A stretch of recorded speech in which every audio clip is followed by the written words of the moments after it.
DEVLOG! Was I far enough away? I've been trying out some new things. URP, map generation, saving data optimization, tutorial, and bears. Yeah, there's bears now. If you're looking for an explanation on what this game is, leave. You won't get it. But my first devlog has it, so maybe check that out. So I wanted a tutorial in the game because it seems like whenever I make a game, the gamers don't know how to play. So I'm teaching them how to play. There's this classic game design concept that gamers don't read. And this has literally been true the entirety of my indie game development career. I can throw whatever I want on the itch page or in a Steam description, and most people that download the game, I'm not saying all, will look at the pictures and go, wow, this looks so cool. Download the game and try to start playing. And in the case of an RTS game, this is especially difficult because there tends to be a lot of controls. So the said gamer will go, what? I don't know how to play, this is so confusing. You didn't read, dog. So, to combat this, I made them read. I know, not the solution you were expecting. But when it comes to this game, I'm not really sure how else I can teach the players how to play. If you have solutions for teaching players how to play that work for you, let me know. I'd love to read. Also, if you like the content or the game, consider liking the video. It gives me a good standing with the YouTube algorithm gods. Or you can subscribe. You get a cool guy point for that. If you don't like the video, consider disliking, I guess. I don't know. What do you normally do if you don't like a video? Welcome back, gamers. Just upgraded my project to Unity's Universal Render Pipeline. It's looking fantastic. I'll be honest though, it's a little pink. Pinker than I was imagining. But not saying I hate it, and you can tell the graphics are more universal. If you hadn't guessed already, I upgraded or changed, whatever, my project to use Unity's Universal Render Pipeline, URP for short. If you're unfamiliar with the differences in the render pipelines of Unity, there's built-in URP and HDRP. There's many videos on it out there that explain it better than I ever will, so I will not explain it. But the reason I transitioned to URP is because I think it offers better long-term support and artistic improvements. URP has a bunch of great features that I think will help the development of the game. First and foremost, shader graph. Throughout game development, I've never really dived too deep into the shader programming side of things. I think it's sick, but it's just super technical. But with the shader graph, everything's a lot more visual, and I can open and edit shaders a lot easier. I only started using shader graph after I installed it on this project, so I still don't know what I'm doing, but now I can connect these boxes together. If you've ever moved a project from pipeline to pipeline, you've probably seen this color. I had to update the materials to fix some of that. Didn't fix all of it, but it was pretty good. And then there's some camera fixes, some post-processing fixes, because I guess URP has a built-in post-processing stack. There's some shadow fixes, and also a very important shader for my units and character. So, little explanation. When I got this pack on the asset store, it came with some textures for each team color. I wanted to give the player the choice to choose whatever color they wanted, so I basically just cut out the part that would change color and made it into a little mask. So I had two textures. My plan here was I can just overlay this mask into the original texture, and voila! Change color to whatever I want by changing the mask color. So I found the shader online that does this, but now that I moved to URP, my project cannot handle the sheer complexity of the shader's madness. So instead what I did was open up the handy dandy shader graph and tried messing around with the multiply node for a while. I know the multiply node does what it does because of Photoshop and image editing. It just layers it over the top. So I tried messing around with that until I came up with something that worked. It was pretty cool. It was pretty cool that I was able to make my own shader without really knowing how to code any of that. Pretty sick. The reason the subtract node is here is because if I don't subtract the mask from the original texture, then when I multiply the mask onto it, it just kind of looks like it's glowing. This is because it's using some of the white from the main texture, but it's working exactly as intended now. Another thing that I needed were the outlines. I tried finding a good depth outline screen space shader for a while, but came up empty-handed after trying many that I really didn't like, and many that were just object shaders that you need to attach to every object. But then I found this video, which recommended me another video to this guy, Robin Siebold, an absolute madman genius when it comes to devlogs.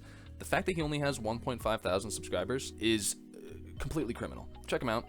He makes great devlogs. He has this outline shader that works with URP, and by just tweaking a couple variables, it works super well. Procedural maps are cool. I've talked a bit about procedural maps in previous devlogs. I recently tried experimenting with making the map procedural, adding mountains and lakes with Perlin noise. I ran into a couple issues with mesh generation, but I eventually figured it out. When I started this, I didn't really know what I was doing because I've never generated meshes in Unity before, but Sebastian Lag has amazing tutorials. He's one of the greats that I learned programming from, so I was able to follow most of his procedural terrain generation tutorial series to get these results. This also allowed me to separate the heights into different painted sections, like the low bits for water and normal heights for land.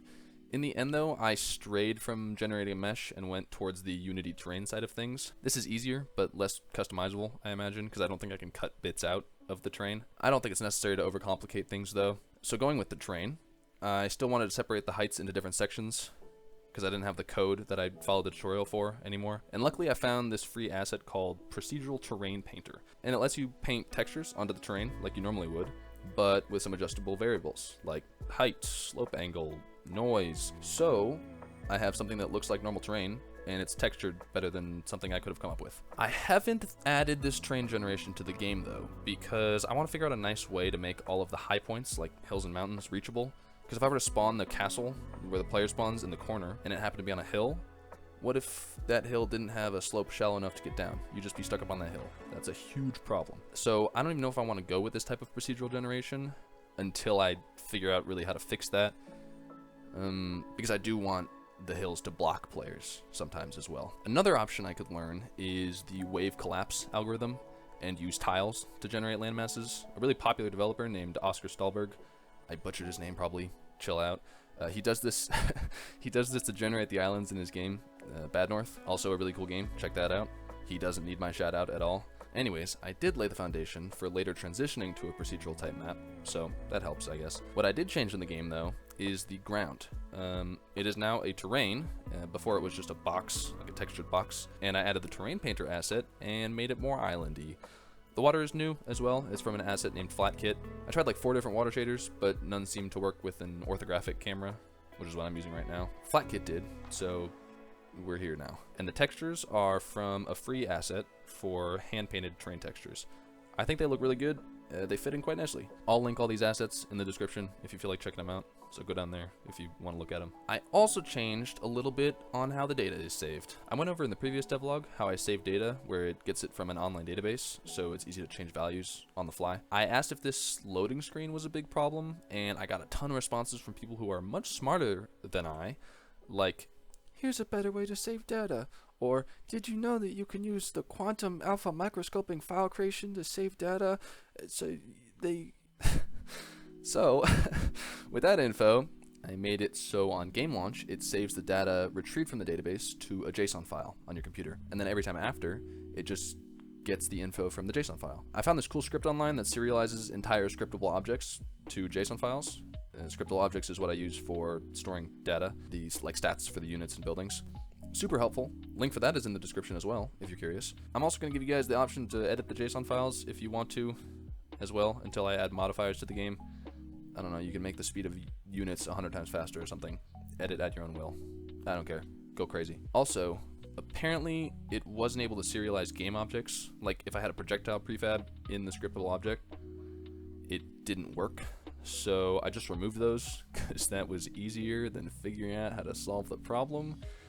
We do things the smart way here. Correct me if I'm wrong on any of these things, by the way. I'm literally just learning how JSON files and serialization works. There's bears now. They spawn near the center of the map, and you can kill them with troops to earn resources. It's just another thing to go for and focus on when multitasking. The more I add, the more the skill cap increases, so that's cool. This is a stepping stone also for adding stronger monsters that you will eventually be able to kill.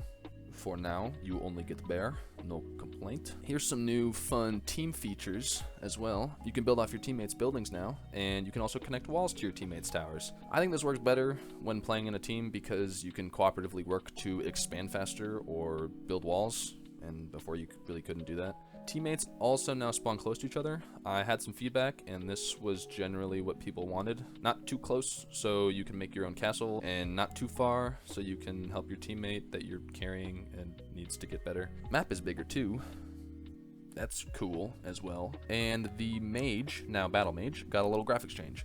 People were saying that because the mage is more of an up-close and personal unit in this game, it didn't really look right, that he was wearing a classic wizard outfit. So I made it make more sense and gave him some armor. And I guess you can play around and find these things out on your own as well. Yeah, have fun. Adios. Like, subscribe, be gamer.